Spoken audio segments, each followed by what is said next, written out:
Good morning, everybody. It is race day. So, Sunday, July 28th, I guess. And here we go. This is what it's all been leading up to. This is what the half marathon training's been all about. Got up early this morning, 4:30, because the race is a couple-hour drive away. So I wanted to make sure I had time to, have a coffee, have a little bite to eat, and then gonna take some food with as well. So, because afterwards there's gonna be some, there's like a seafood dinner, or chowder, which obviously I'm not gonna be a part of, and I think there's like a cold plate that has a salad and stuff, but I still don't want anything to do with that. So, yeah, just gonna, make sure I was up early enough to have everything I needed all prepared. I prepared everything last night as far as like my book bag with my running clothes and spare clothes and towel and everything else because there's showers there. So, I can get cleaned up afterwards, which is great.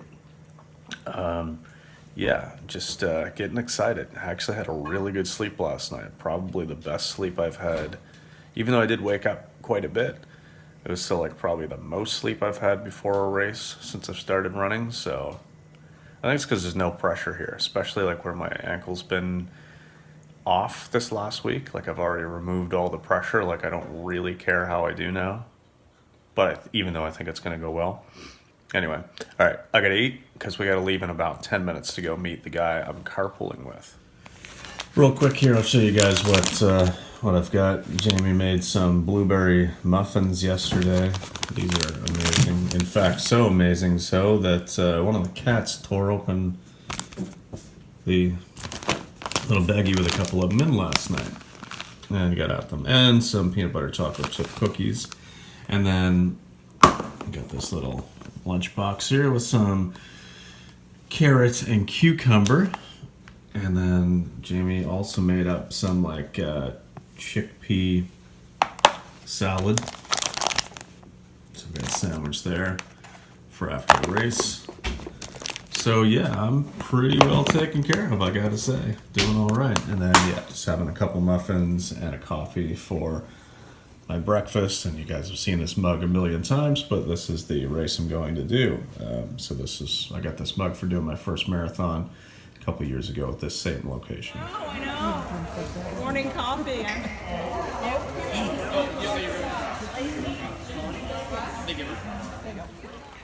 All right, folks, it is morning of race day, of course. We've already talked about that. It's about 7:15. Race starts in a half hour. Just finishing up last little bit of tea and already here, geared up for the race and just going to do a short little warm-up. Foot's feeling good, so let's see what happens. Here I am, about to start the race. Just on a little warm-up, just out here by the water. Just came out that trail. I'm only like 600 meters or so from the start line. Ankle's feeling pretty good, gotta say. But this is my morning. Beautiful. Absolutely beautiful. So let's see what happens in this race. Catch up in a bit. Video ready. You look video ready. You look more video ready than me. Real quick, hi Connie. Hi! All right, there you go. Anyway, guys, just finished up my my race, and when I say finished, I use that term loosely because I actually did not finish. Unfortunately, I had to call it at 15K. The ankle was just not feeling good, and got to about 10K. I realized that this isn't gonna happen because I got to 10K where I wanted to be, but then realized I'm gonna have to pick it up from here, and it just wasn't gonna happen. So, whatever. DNF'd at 15K. Still got a medal. Nice medal. Lighthouse.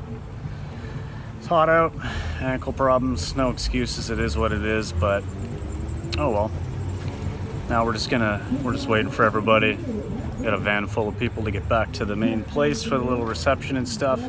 I got showers and get a bite to eat and head home from there. So just gonna sit in the shade until then, and I guess that's about it.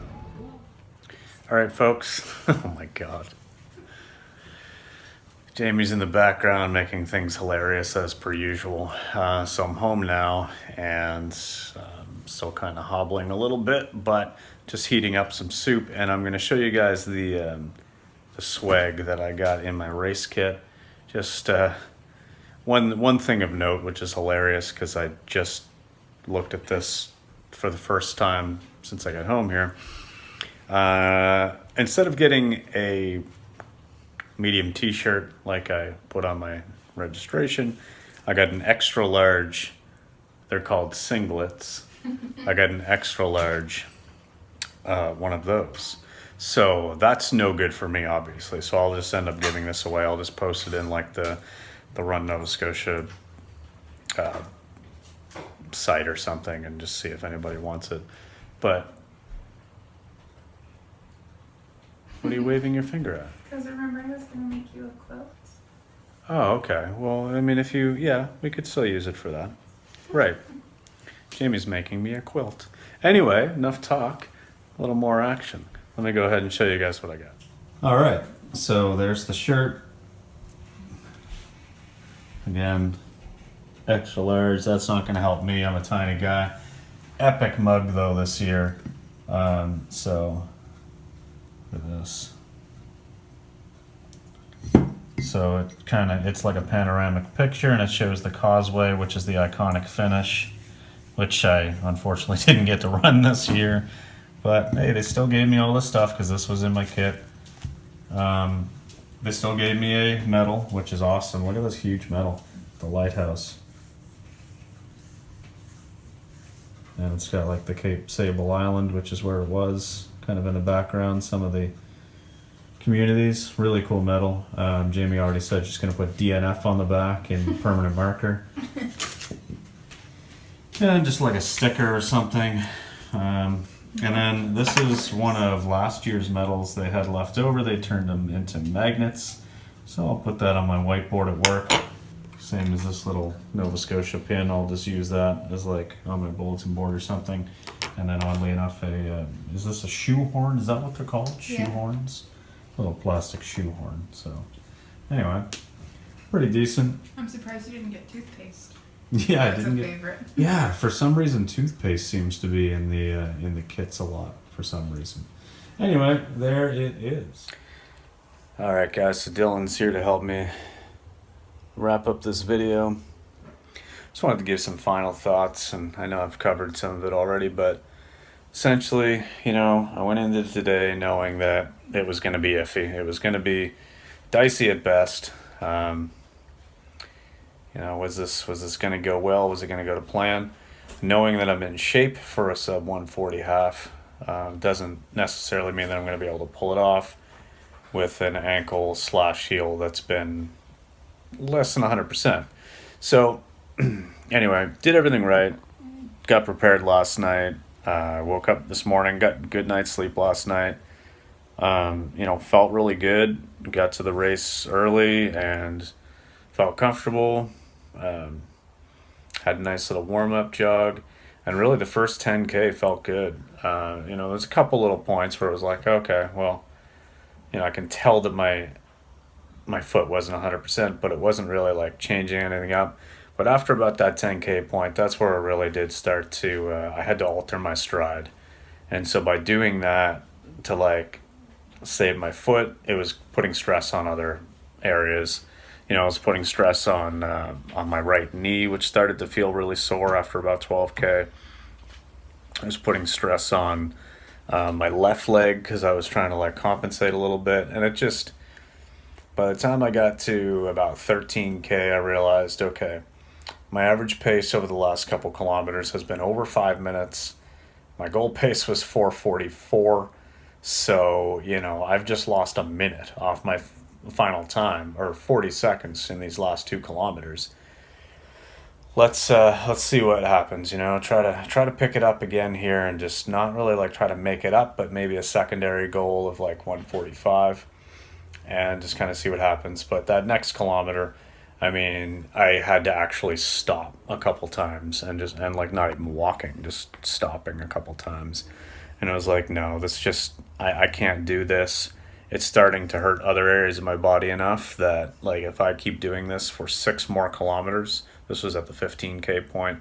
So if I keep doing this, then I'm just going to end up hurting myself. And there's no guarantee that I'm actually even going to finish. Like I don't even think I can continue and get the whole way in this altered stride because it's making everything else hurt so much. So yeah, my breathing was good. I felt strong. I felt like, anytime I was starting to slouch or get a little bit tired, I was doing a good job of just like, resetting myself, standing tall, letting my glutes do a lot of the work. But it just wasn't meant to be because of the foot. So it's okay. I kind of knew that there was a chance that this would happen. It sucks to DNF a half marathon, but I could have pushed through for a personal best. My old PB is like 152, which I've mentioned before. That was at the tail end of a 32K training run where we did an 11K warm up first and then ran a half. That was when preparing for a marathon last year. That was 3 weeks out from my marathon. So like obviously, I had a lot of space to work with as far as getting a PB today because I haven't raced many half marathons. I've only raced like I think maybe 3 or 4 prior to this. So and I'm still a new runner. So yeah, it was easy enough that I could have probably just hobbled it to the end and still got a personal best today. It's just that's not what I wanted. I didn't want to like maybe make what's going to be probably a 2 to 3 week recovery into a 6 or 8 week recovery or worse, some long term thing, just so I could shave a couple minutes off my personal best. So, it was a tough decision to make, but it was a matter of just letting go of the ego and just realizing that as much as it sucks to DNF a half marathon, it is what it is. And I need to think about long term over short term gains. It's not like this was, some kind of professional race where there was prize money on the line or anything. I mean, I literally won nothing other than the swag that came in my race kit, which obviously I paid for as part of the registration. So, yeah, I mean, it would be different maybe if I was like an elite runner or something like that and there was thousands of dollars on the line. Well, yeah, I probably would have pushed through it. I mean, maybe, right? Like that probably would have made more sense because there would have been some incentive. It's a lot of money, but just not worth it. I know obviously I'm not like, I'm not old or anything, but like, hey, I just turned 36. It's not like I'm getting any younger, so I don't want to risk myself having like a long-term injury or something like that, which is easy enough to do if you like ignore all those warning signs. So, anyway, just wanted to throw those final thoughts at it. I really appreciate the support I've received already today. Before this video is even up, because I posted on Instagram about it, and we took kind of a fun little picture. I'll insert it here. Fun little picture of me where I stopped at 15K. We put the little things you can stand in front of with your distance, get a nice race photo. So we pulled the half marathon and 10K ones together, and I stood in the middle and looked all dejected like. So that was kind of funny. I had some fun with it. But definitely appreciating the support that I've gotten from my fellow running friends on Strava, a lot of local people, and even at the race today, like saying, hey, you made the right choice. It sucks, but like good for you. Obviously you're in shape to do it because you were running well today, like really well today. Like I was out in front of a lot of people that are normally way out in front of me. So it was going well until it wasn't. And then on Instagram as well, lots of people giving me positive feedback, and so it is what it is. But yeah, I'll just end it there. Thanks very much for watching, guys, and probably not a lot of running content coming your way in the next little while. Well, that's fine. Maybe I'll make some more hard-hitting vegan content over the next few weeks, along with my random vlogs and maybe some live streams and stuff. But yeah, all right, well, that's it. Thanks for watching, guys. Peace.